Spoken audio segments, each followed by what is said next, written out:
locked in. Look at what we have here, folks. To the only show that matters. The cream of the crop. Duke Loves Rasslin. And there is no one that does it better than your host.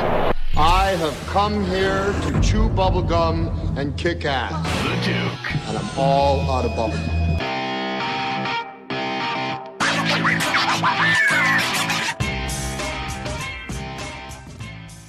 Welcome back to Duke Loves Rasslin, the show about pro wrestling and everything else.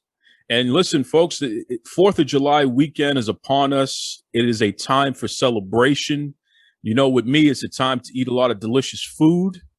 But before I get to any of that, I need to talk to one of my people here, okay? I need to talk to one of my heroes in pro wrestling, somebody that I've looked up to and appreciated for so long, because I feel like he's going down a path right now that I'm stunned. I can't believe what's going on. And if anyone's been watching SWE Fury, if you haven't, you got to check it out, especially on their YouTube channel. No matter where you are in the world, you got to check out SWE Fury. There's just so much going on. But in particular, this guy, he has done the unthinkable, okay? In my view, he may have turned his back on the fans. So I got to find out what's going on here. So without further ado, welcome back to the Duke Loves Rasslin podcast. And listen, I don't want any trouble here. I'm just trying to be respectful, but I got to ask the questions. The Red Dog, the man himself, the legend, Mr. Rodney Mack. Mack, how are you, sir? What's going on, Duke? I'm doing. Now, listen, Mack, you know, I got a lot of respect for you. You know that. But I have to be honest with you, man. This thing that you got going on with this new faction privilege, I have to ask you, first and foremost, why? Why did you join this faction privilege, and why are you doing the things that you're doing?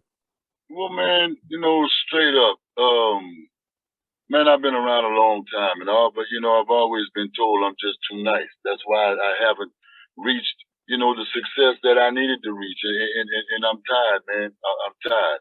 And it's just time that I just, you know, I just got to do what I got to do to get where I need to get, because for the longest time I've been waiting and waiting and waiting, and that's done absolutely nothing for me. So now it's time for me to take what's mine. And I really don't give a damn who likes it or don't like it. You know what I mean? Because I did not sign up for this to make any friends.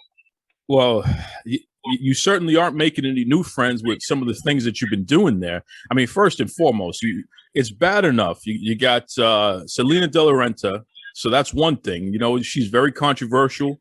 She's known as somebody who is all about the money. She's like a hit lady for hire, so she goes out and finds the biggest, the baddest to go out there and handle the bidding of whoever wants to spend the money.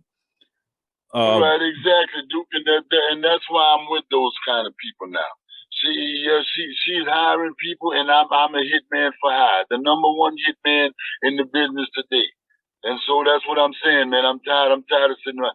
Those are the kind of people who get it done, and that's what I want to be. I want to pack myself with the same kind of dogs that's on a mission as me, and that it's time to eat.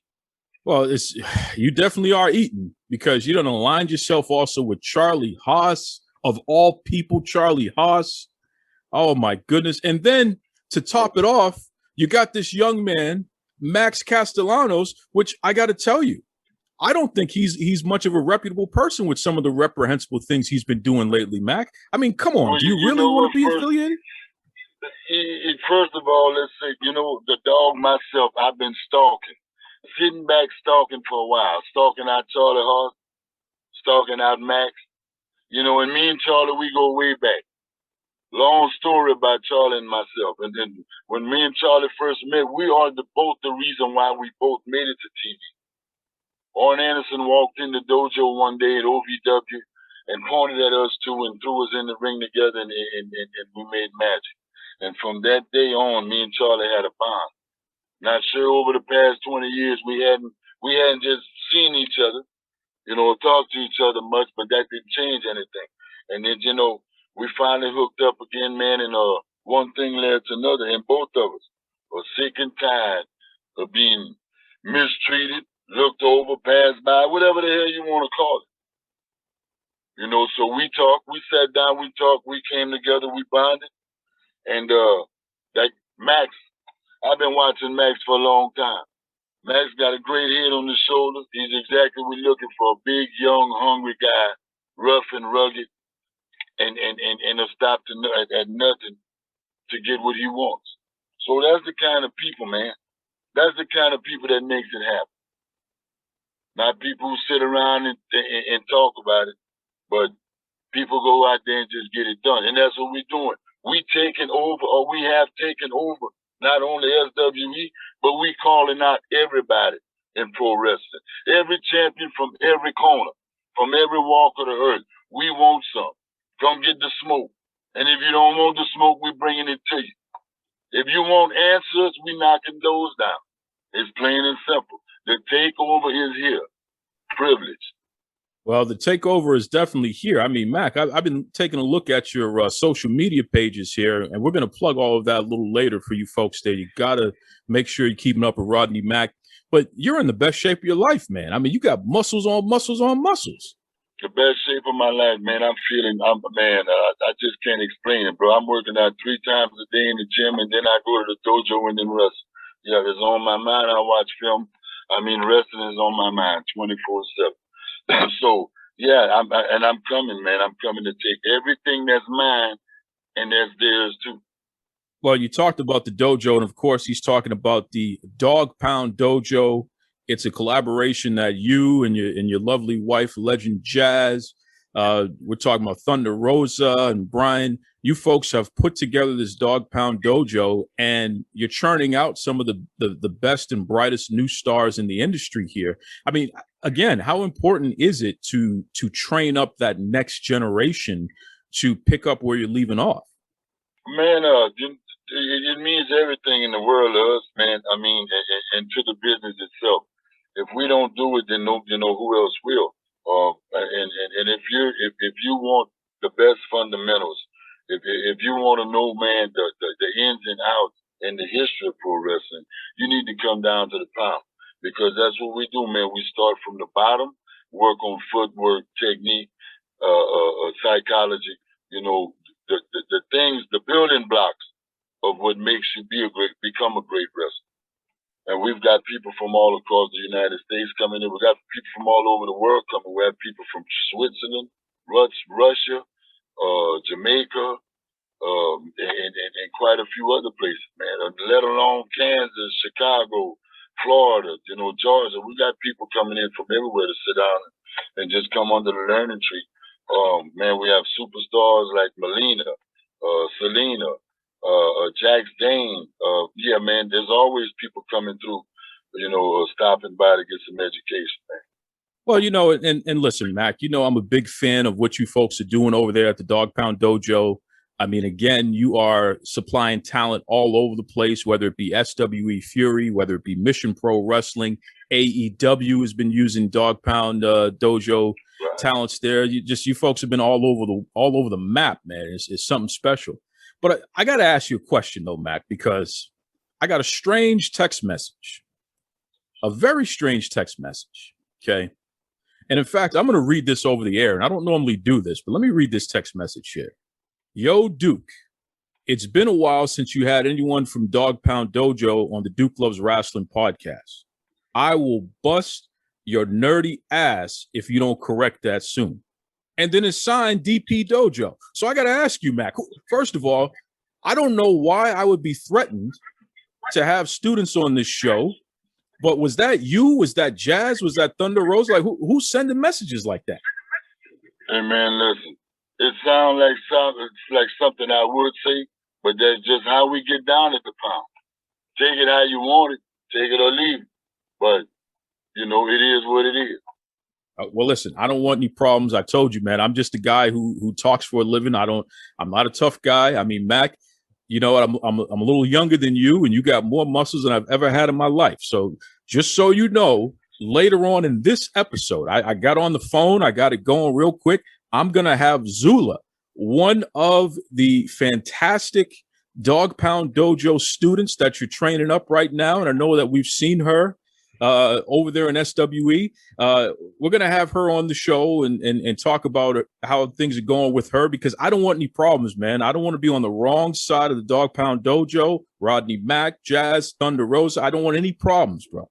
So let me just put that on the record right now, okay? It is, Duke. You know how it is, man. I can always just give a nice little howl and have somebody touch you on your end. Listen, man, and speaking of which, that's what we see you doing in SWE Fury. It's one thing to be a coach. It's one thing to train people at the Dogg Pound Dojo, but you actually are out there every week on TV kicking somebody's ass. And in fact, you are the TV champion in SWE Fury. I'm the TV champion, Duke, and ain't nobody taking my belt. But straight up, I tell everybody we lead by example. I do not ask anyone or demand anything out of a student that I would not do and have not done tenfold. So I get up every morning at 4 o'clock in the morning and I start training by my diet. I start eating right, and then I head to the gym for my first session about 6 o'clock. And then after that, I hit another session about 11 o'clock. In between there, I'm eating and watching film. So, yeah, I never asked those guys to do anything that I would not do, have not done, again, tenfold. So, and like I tell them all, we're out there, we're still leading by example. Thunder Rosa's still out there, Jazz is still out there, whether it's wrestling, seminars, or whatnot, but we're still out on the road, and we're still adding to the chapters. You know, my book ain't done yet. I think I might be a third of the way started. You like the Godfather 2, you know what I mean? Just when we thought that the first movie was all right, you know, come back with the sequel and it's even better. So I'm coming back, man. I'm not messing with you. Listen, I got a favor to ask, Mac, and I know that I'm not necessarily in a position to be asking much because you don't seem like you've been in a very good mood lately, the way you've been whooping on people, especially in SWE. But I got to ask, Moonshine Mantel. You know, he's a friend of the show, and I've seen the way that you and Privilege have been beaten down on this man. I mean, Max Castellanos with that damn chair beating down on this man, whether it's a bull rope match, a cage match, or just beat you up match. Can y'all just cut the man some slack? I think he's had enough. Don't you think he's had enough of beatings from you? No, and actually, that's why we love Moonshine Mantel so much. That's nothing but love we're showing it. Because we love a man that could take an ass whipping like that and keep bouncing back. And there ain't that many left in this world. So we got all the love for Moonshine, and we ain't done loving. But that's why we love him, because he's tough as they get, tough as nails. He'll keep coming at you. And that's what we want, because people like him will keep us on our toes. Well, listen, if that's how you love somebody, I wouldn't want to see how you hate them. I mean, recently. Let me tell you something, though, man. You know, Jeff Moonshine Mantel, you got to give the devil his due, man. He's tough as leather. The guy, he won't back down from a fight. And goddamn it, he can get his ass whipped, but he'll be knocking on your door tomorrow morning. You can best believe that. Man, I got nothing but respect for Moonshine.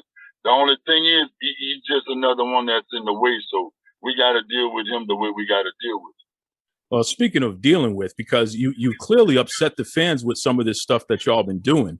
I saw recently, and this was the talk of the town. It made national, international news.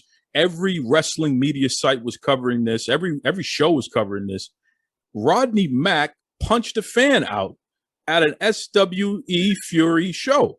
So, I mean, I know that Aaron Neville once said, you know, if you want something to play with, go and find yourself a toy.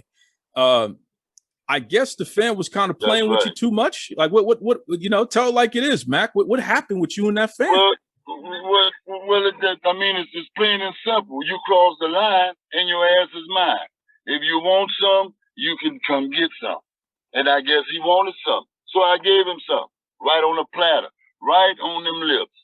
Put him to sleep. I'll tell you. That's the attitude we got with everybody. We stepping up. If you want some, come get some. And really, you ain't gotta come get some. If you in the way, then you got to pay. Privilege is on a mission. And our ambition is destroying all competition. We taking all the gold. We taking all the money. We running shit, dude. Listen, I saw that guy picking up his teeth after you laid into him. So yeah, I would say privilege is running shit for sure. What's up with this guy? What does he think? I mean, that must be his first day, ever around the rest. What did he think? I'm a joke. Charlie's a fool. We ain't to be played with. I guess you know. And if you didn't know, now you know. Whew.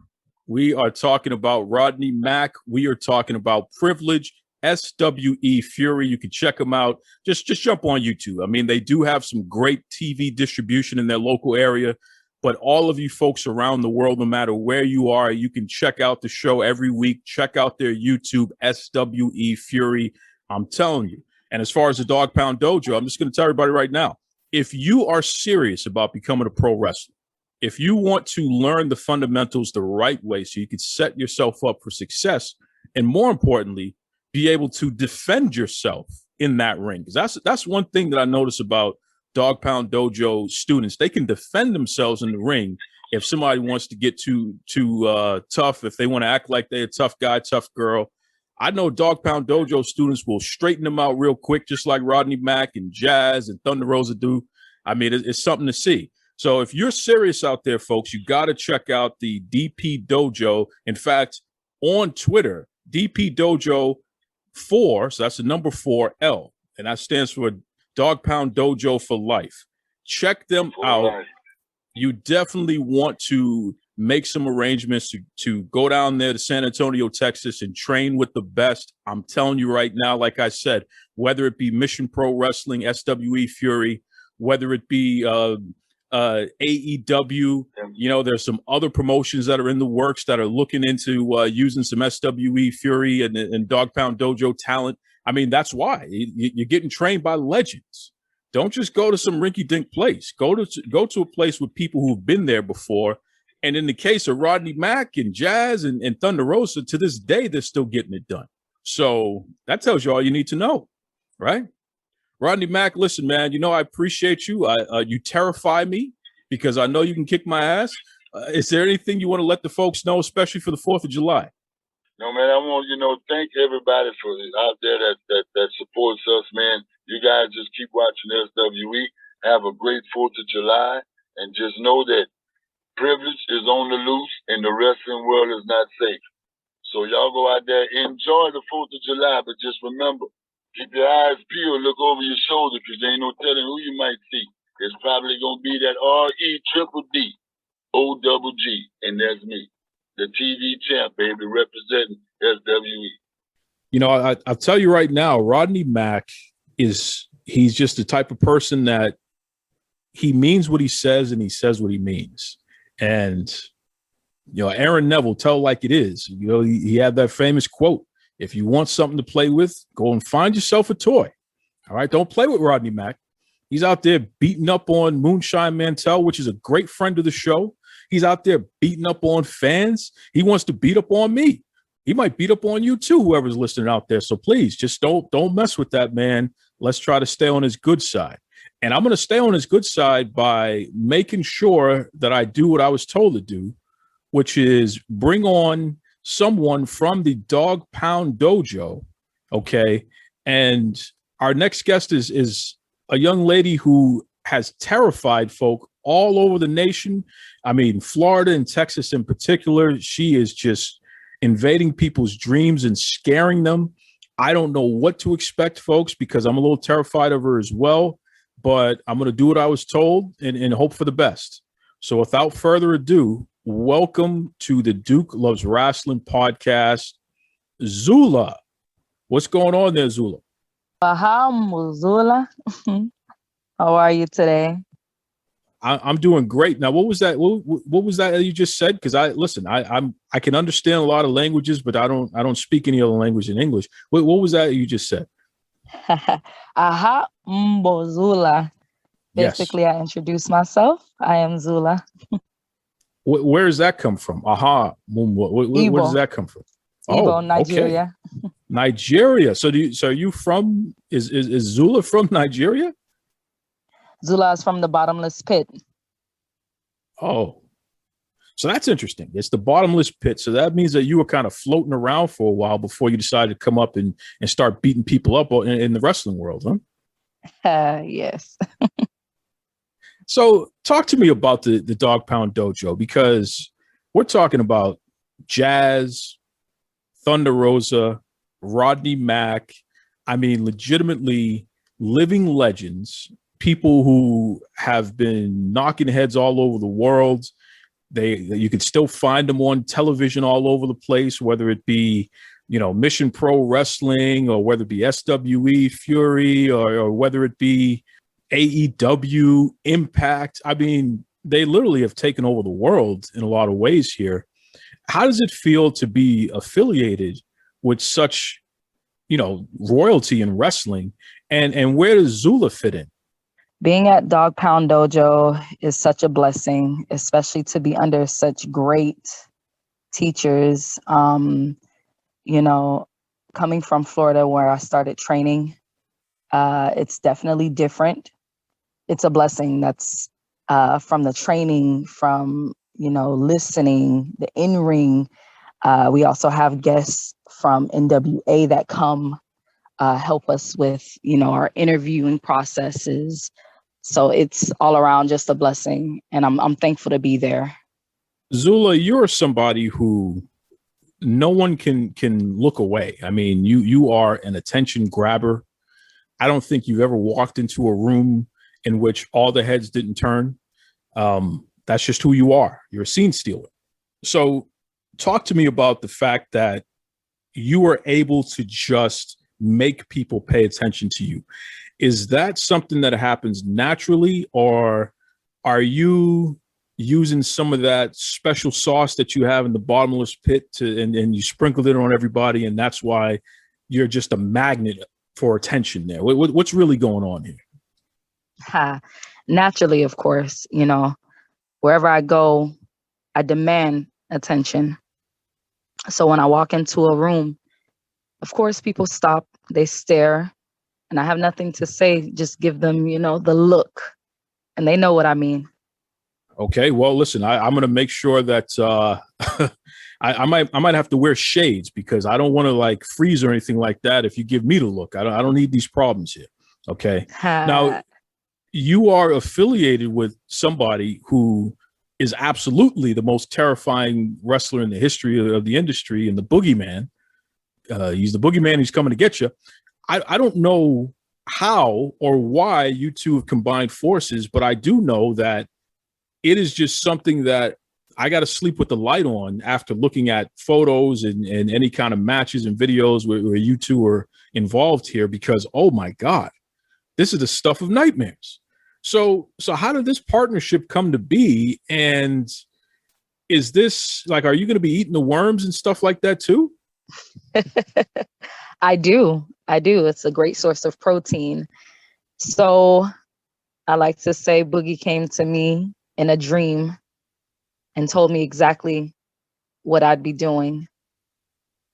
And when I woke up, I entered into your nightmare and everyone else at home's nightmare. What if I cut a deal with you, right? What if I promise to get you some worms? Because, see, I'm in Boston, and, we got some pretty nutritious worms here. So if I get you some of these worms here, straight from the earth, you know what I mean? Straight from that Boston earth, will you promise to stay out of my dreams and give me nightmares? We can cut a deal here. I have to run that by Boogie, so we'll talk. This is not going well at all. This is not going well. SWE Fury. Okay, literally the hottest promotion going right now. I mean, they are just kicking butt everywhere. They got TV, they're on YouTube, they're doing pay-per-views. I mean, just incredible promotion that is running wild right now. What are your goals in that promotion? I mean, where do you see yourself, Zula, in a place where so many stars come to play? I see myself as rising to the top, of course, dominating anybody in the locker room. Ivelisse is our new champ, so we'll see how long she holds that title. I have a certain someone, Myka Madrid, who I've been, having problems with, I'll just say. So I think I'll be invading her nightmare pretty soon. Well, see, you just said something that really touched my heart, okay? Because Myka Madrid, she's a punk. She thinks she's hot stuff. She's been ruining my life for the past 5+ years, and I have put out a bounty. I have begged everybody to straighten Myka Madrid out. So finally, it took long enough. Thank you to the heavens. Finally, I have found somebody who can shut that Myka Madrid up for good. Thank you, Zula. So yes, can you promise me that you're like, I want you to like give her pain, but I want to kind of extend it. You know what I mean? I don't want you to just wipe her out from the beginning. I want you to kind of, every time you put your hands on her, you just give her a little bit more pain there. Can we work something out here with this bounty I'm putting on Myka's head? of course. I bring the pain and the protein as far as my worms. Wow. Yeah, I don't know about the worms though. I don't know if do you cook the worms, or are they wiggling around and you just eat them like raw? That? Okay. All right. Is it like sushi? Like, talk to me about? We got 4th of July coming up, raw, so people. Oh, like okay. ODB. Oh, okay. Oh, baby, I like it raw. So no hot sauce, no barbecue, no nothing. Huh? Just nope. No salt. Oh, okay. Nope.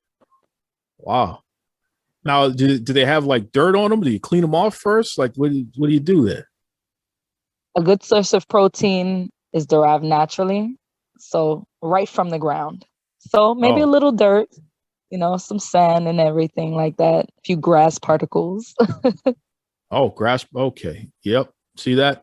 I'm telling you right now, Zula, you are terrifying. And I mean that in the most positive way. You got creepy crawlies, in your mouth. Like, I don't even know what to do with that. That's scary. So it's not like sushi, folks. This stuff is actually moving. I don't know. So, Zula, I know people listening right now, they're probably curious because I keep talking about how scary you are and what you look like. So if anyone listening right now has never even seen you before, what is the best way they can check you out online to figure out what I'm talking about? On social media, all 3 platforms. You can find me on IG, Twitter, and Facebook under Zula New Nation. That's spelled ZulaNUNATION.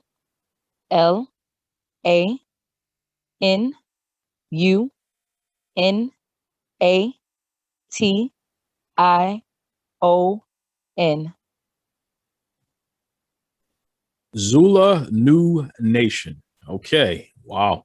And again, folks, this is somebody who's at the Dogg Pound Dojo. You definitely got to check out the Dogg Pound Dojo. They legitimately are the place where stars not only can be born, but they can thrive. Everybody who passes through there, they find themselves finding some great opportunities. I mean, once again, whether we're talking Mission Pro Wrestling, whether we're talking SWE Fury, AEW, the list goes on and on, NWA, Dogg Pound Dojo, man. I can't say enough about them. And I'm not saying that just because I'm afraid that Rodney Mack is going to beat me up, although I am afraid that Rodney Mack's going to beat me up. But I'd rather take it from him than Jazz, because Jazz, I don't think she'll lighten up. She'll probably just break my arm or something. So they are over at DP Dojo, DOJO 4. That's the number 4L. Dogg Pound Dojo for life. So definitely check them out, folks. Listen, Zula, I think we can come to a compromise because, Sunday I'm going to be barbecuing. So what I'll do is I'll get a bucket of worms. I'm going to make a special marinade, and I'll put it in there, and then I'll grill them up. So what if I just get you some, I know you like to eat them live, but this would be a little different. We'll give you some barbecue worms just so you can try a little different flavor for a change. How does that sound? Sounds good. I'm willing to try that.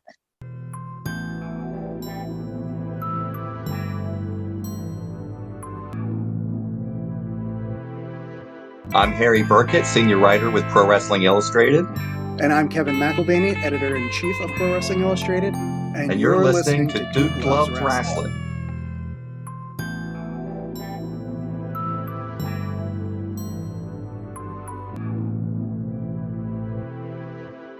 Okay, like I said, 4th of July weekend, we are celebrating. And when I celebrate, I think about what it all means. Yeah, you can have your barbecue and you can spend time with your family and all that good stuff there because you have the right, the freedom to do that. I also think about the people who continue to just motivate me because they're all about the grind. They're all about making it happen out there. And every time I talk to certain people, it's like, wow, you've grown so much since the last time I spoke to you. And it's just this thing. It's like, wow, okay. There's just certain people out there who know how to make it happen. They're not waiting for handouts. They're not waiting for anything. They're going out there and taking it all, baby, because they're putting in the hard work and they deserve it all. And I can't think of a single solitary person that I know who embodies that concept more than our great friend of the show, Mr. Matt Graifer, the Young Professor. So welcome back, Professor. How are you, man? I'm doing well, Duke. Thank you for one hell of an introduction, as always, sir. Well, it really is true. I mean, every time I talk to you, you have gotten one step closer to world domination. And it boggles my mind. It's like when I talk to you, I'm like, well, damn, I need to be doing more because this guy is he's doing everything. In fact, I don't know if I recommend anybody doing as much as me. Like it is exhausting. That's a part I don't advertise so much. Because people ask me all the time, like, oh man, how do you do it? And I'm like, caffeine. Like this energy is not genuine. It comes in a can. Well, you just put up a post online and I saw it first on your Facebook. The Young Professor, at The Young Professor, everybody out there.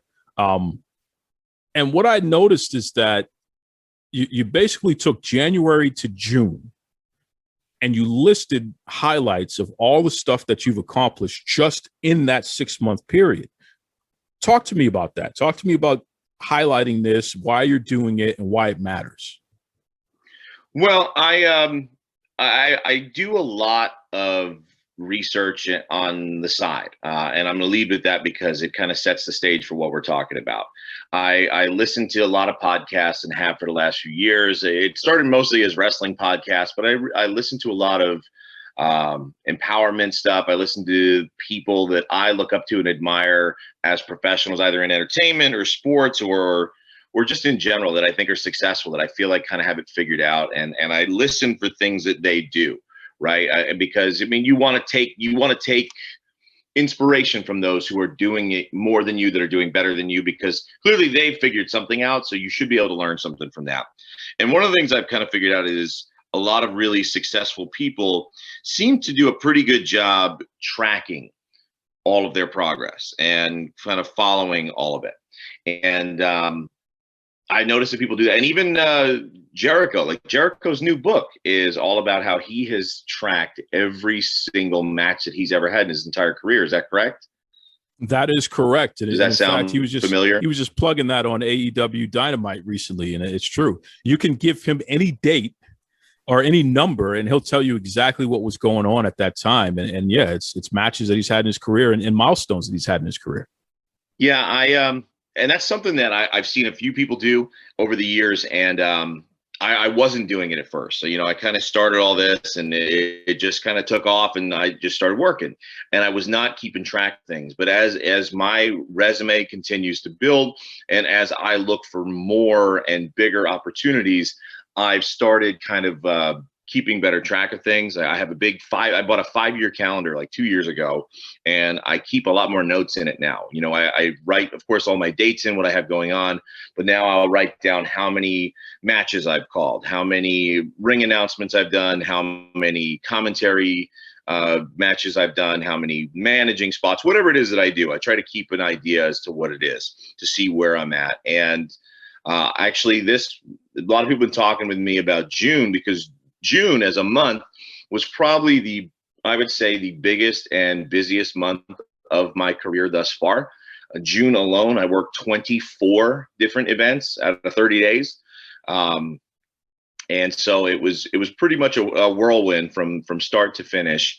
But as I was looking at June, I was like, you know what? I usually do at the end of the year something where I kind of recap how many events I've worked, but I'm keeping better stats. So let me take a look. And so I just ran the numbers and decided, you know what? This is halfway through the year. Let's do a little progress check. Let's see what's going on. And I'm looking at my post from 6 months ago, from 2020 to 2021. I mean, we know 2020 was a weird year, but I've already, I'm less than 20 performances short of my entire 2020 already, 6 months in, and I'm about 150 off of matches or fights or bouts that I've called. So just trying to keep a better track of things and keep progress and give maybe some people who are looking for the how-to and things a little bit of insight as to what the work looks like and what you can do in that kind of time if you're willing to put in that work and effort.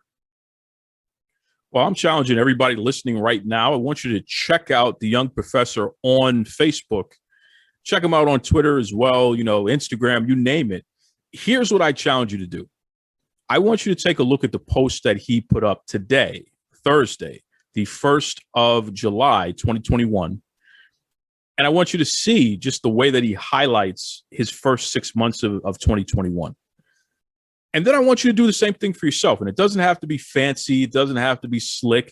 It could just be keystrokes. But highlight yourself. Take a look at your progress and some of the things you've accomplished. And then let's make it fun. Let's tag the Young Professor. Let's tag the Young Professor Matt Graifer in this so he can take a look and share it as well. So yeah, I'm signing you up to be sharing everybody else's stuff too, Professor. But let's make this fun, because I think that we can keep this train going here, where all of us need to remind ourselves of our growth. And, because when you're in the thick of things, when you're in the bubble, it's hard to take a step back and realize, wow, I've been doing a lot. I've been working hard. Like you just said, you just had a month where you worked 24 days out of the month. Jesus. So yeah, everybody listening right now, please, whether you're a wrestler, whether you're a chef, whether you're just a guy on the moon, check out the Young Professor's post and then do your own version of it, please, and tag the Young Professor. That's the most important part. Tag the Young Professor so he can take a look and share it and encourage you to keep going. What do you think about that, Professor?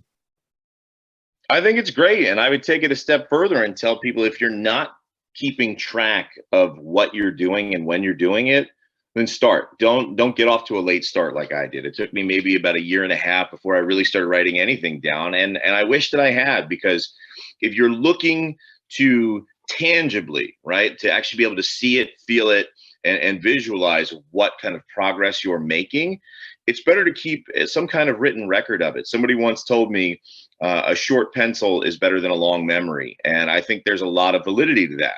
You got to keep track of things. And if you have goals, you can't make it to a goal unless you're tracking yourself and you're watching to see where the progress is. I don't care what your goal is. I don't care if it's in wrestling, if it's in your job, if you're a teacher, if you're a construction worker. If you've got goals, you've got to write them down on paper, look at them daily, have, something to visualize, and then start taking steps. Having vision without taking any action is useless.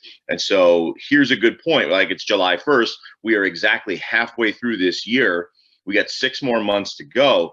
It's not too late to start tracking that progress. Figure out where you're going or where you want to go and start seeing what kind of actions you're taking to make that happen. And if you're not happy with where you are or what you've done, then ask yourself the next question. Well, what do I need to do to start moving forward to make those things happen, and start filling in more things? And then you'll have more to write down as you go. For sure. And one of the biggest events that we've had for the year in pro wrestling, the River City Wrestling Convention, right? River City Wrestling Con. You were the MC. You were the host of the entire weekend, which is, first of all, congratulations on such a featured spot. I mean, that's not something to take lightly. You were responsible for keeping everybody excited and informed on what was going on and really kind of shuffling the crowd, so to speak. So from a general standpoint, talk to me just about the experience of hosting such a major event? Well, it felt big from the get-go. It's something I've been looking forward to. I fortunately was in a pretty good spot 2 years ago when we had the inaugural River City Wrestling Con. In doing work with the United States Wrestling Alliance in Jacksonville, I was asked to be a part of the last one and wound up kind of co-hosting it and running a lot of the panels, working with guys a couple of years ago like Jake the Snake Roberts, some of the members of the Four Horsemen, Ricky Steamboat.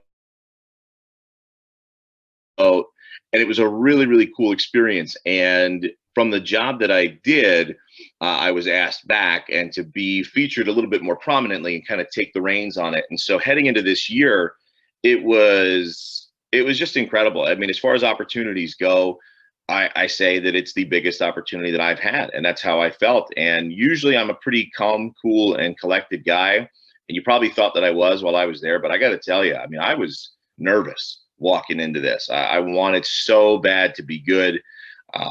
It just was, there was a lot of pressure on me because the people that I had the opportunity to not just be there with, but to directly work with in some capacity were literally the people who I watched growing up, the people who inspired me to even want anything to do with this, to just be a fan, never mind be someone who's involved in it in some direct fashion. Guys like Kane, like Glenn Jacobs, like Mick Foley. And then you get a chance to do things with people like the Steiner brothers and Ron Simmons. I mean, these are guys I literally grew up watching. And now all of a sudden it's, all right, Matt, you're the guy. You're going to be talking to these guys in a ring for 30, 40 minutes. And, you know, don't suck because there's going to be thousands of people there and they're looking to hear what they have to say. Good luck. See you out there. And so I just did the best that I could, and I'm pretty happy with how it went. I'm very much all about preparation. I was very prepared walking in.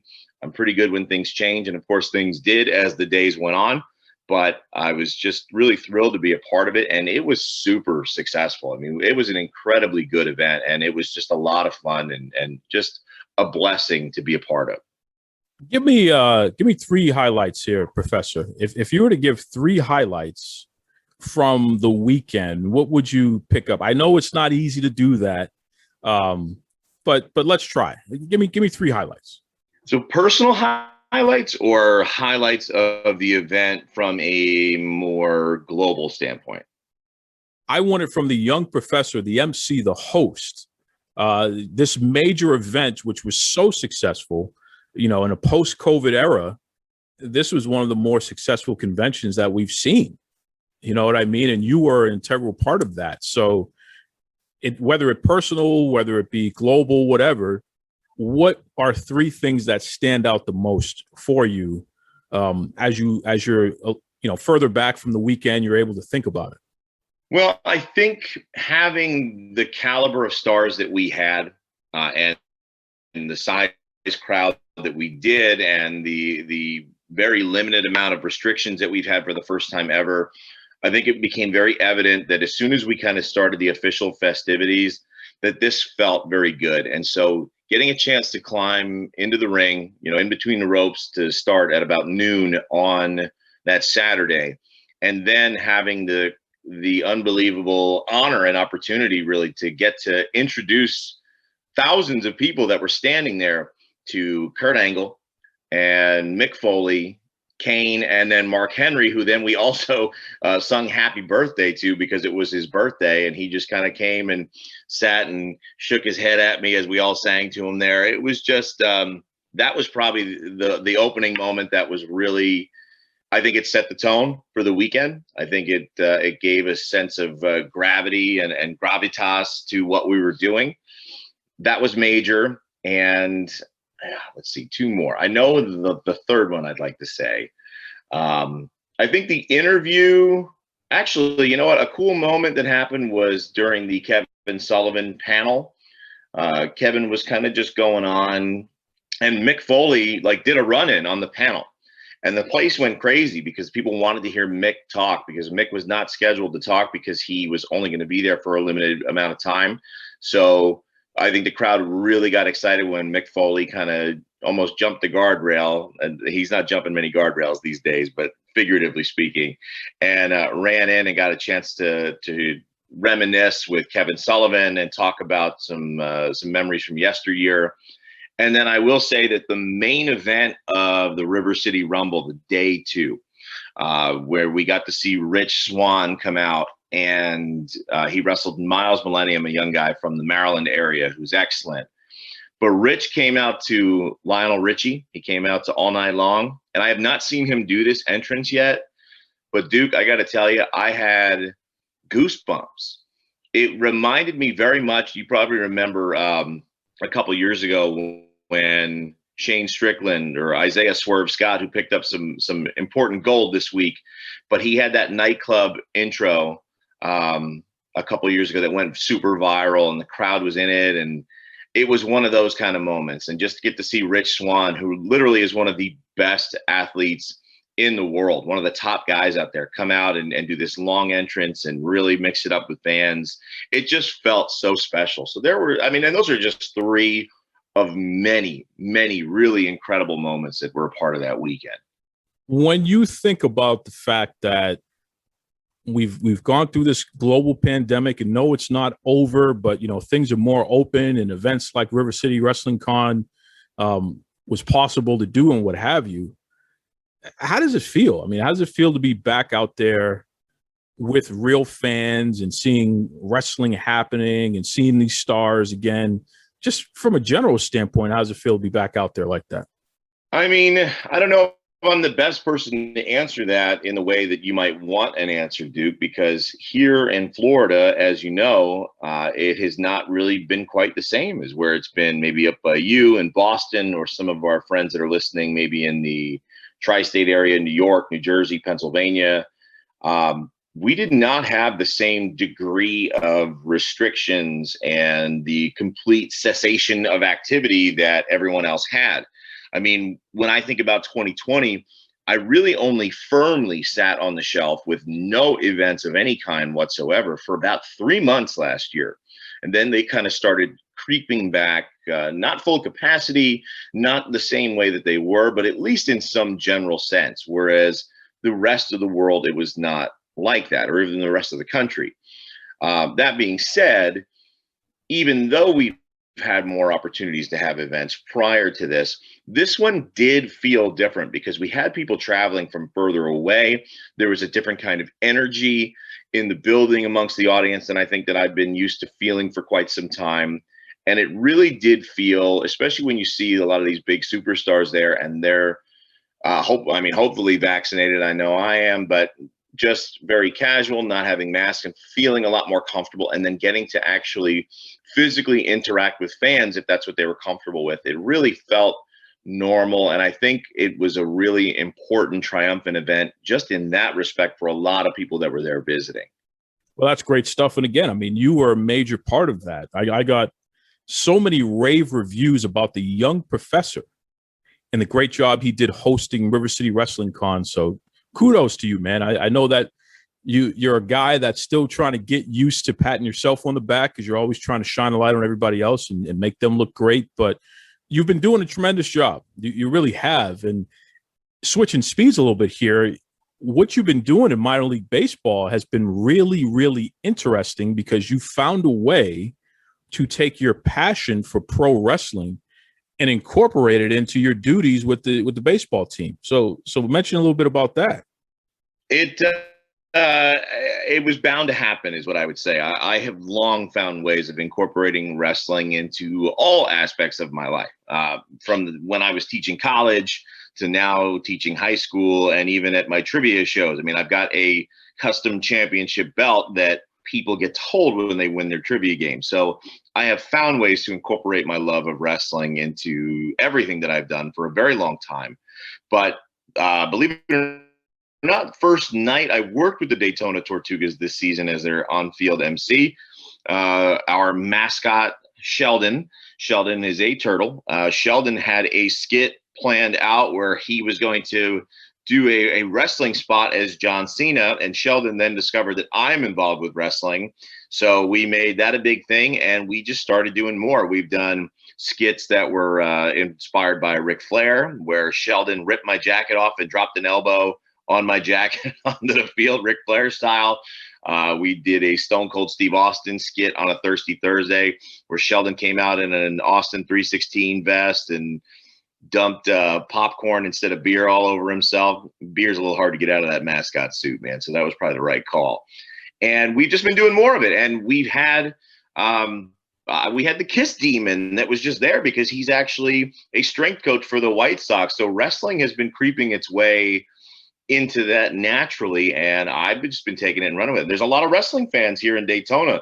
Daytona Beach is a pretty historic city. I mean, that's where Hogan joined the NWO, which really kind of ignited the Attitude Era and revolutionized the Monday Night Wars. So it's a good city for it. There's a lot of history here, and I'm just happy to marry all of the worlds that I'm a part of together and have some fun and bring some joy to people's lives. Well, you've been doing a great job of it, and it just goes to show when someone is passionate about something and they do their homework, when they take themselves seriously in terms of honing in on their craft and making it not just an everyday thing or something that happens that you forget about, you're creating experiences, Professor. And I'm gonna go off on a little bit of a tangent here, and these are my words, but I want the professor to hear this personally. You got a lot of people out there who have a problem with announcers and commentators, referees, and other folks who are on camera who are not necessarily taking bumps. You got people in wrestling in particular who believe that everybody who's not a wrestler shouldn't have personality. They shouldn't wear bright colors. They shouldn't project their voice and get the crowd pumped up and all these other things. In my opinion, and this is me, and everybody can quote me on this. In my opinion, anyone who has that kind of attitude is afraid. You're afraid because maybe you don't have the talent to know how to get themselves over enough. And you're afraid that talented people who can come in and they have presence, you're afraid that they're going to steal some of the shine. And you're afraid that if somebody like a young professor who has a ton of personality and a ton of skills, if they become a draw, literally somebody who, because they create experiences, people show up to also see them, you're afraid that you're going to have to pay them their worth. And I'm here to tell everybody out there right now, do not diminish your star power because some 2-bit cheap promoter doesn't want to pay you your worth.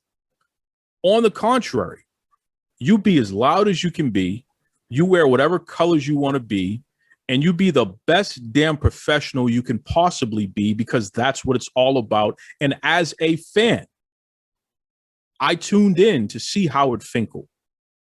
I paid attention because I wanted to hear Lillian Garcia sing the national anthem and put her little spin on ring announcing. I pay attention to the ring announcers. I pay attention to the commentators because I was never going to be a pro wrestler, because I'm a guy that gets paid to use his voice. I get paid to talk. I get paid to present things in my own way, whether that be in media or government or other things that I'm working on. So I respect the people who are out there showing how to get it done different ways and putting their own spin on it. So I say once again to everybody out there, do not let anyone diminish your star power. You shine as bright as possible and you make yourself undeniable. And that's exactly what the young professor is. He is undeniable. This guy is everywhere. He is busting his butt. And the best part about this show, Duke Loves Rasslin, we have been there to document from an audio standpoint just about every step of the way of this young man's growth. And the funny part about it is, as you hear, he's only getting better. Every time this guy comes on the show, he's done something bigger and better than the last time. So it's just like, wow, this dude is taking over the world, you know, and it's just fantastic to see. And I really tip my hat to you, Professor, because I respect you a lot, man. I really do. I think you're fantastic. And I can't wait to see what comes next. I guess that's the most exciting part about you. It's not about what you've done. It's about, wow, this guy's going to do like what's coming next. It's going to be even bigger, you know? So it's cool to see, man. It's cool to see. That means a lot to me, Duke. And I appreciate you saying as much.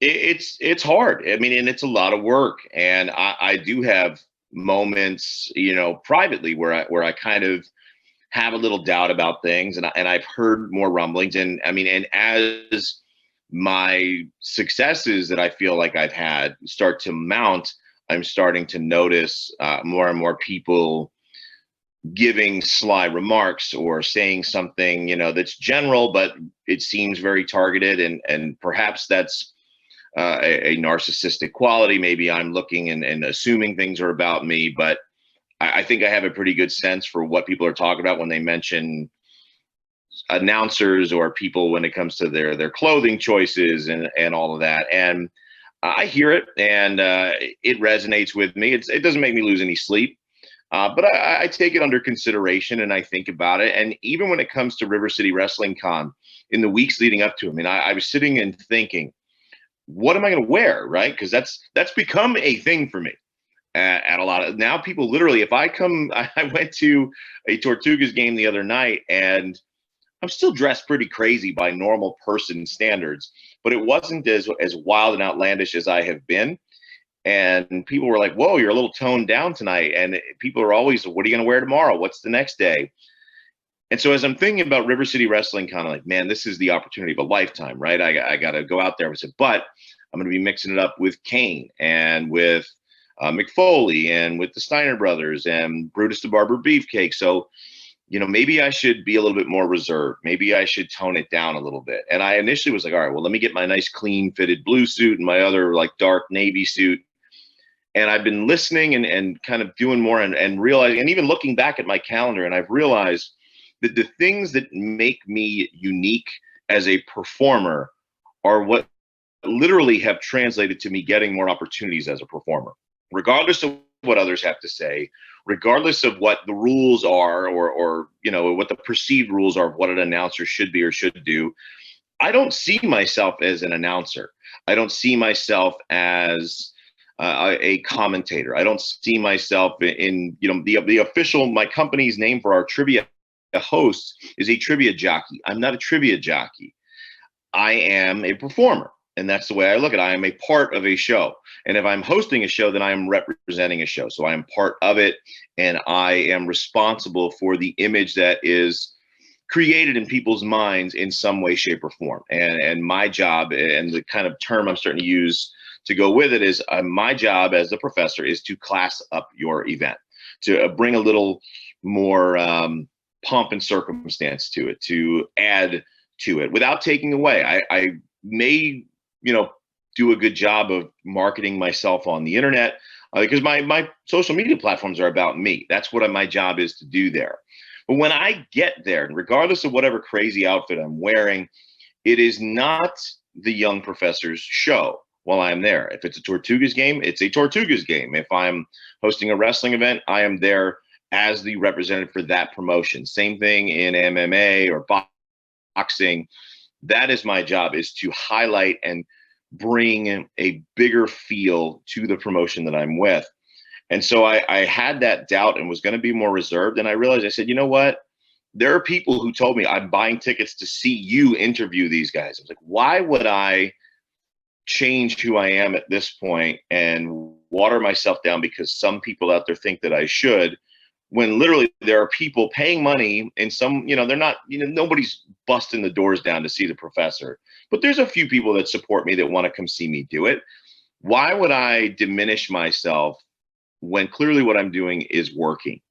And it's been kind of tough to figure out. And I second guess things, and I put some thought into it, but I'm just trying to make sure that I bring the best version of myself that is able to provide the best possible experience of that event when and wherever I am.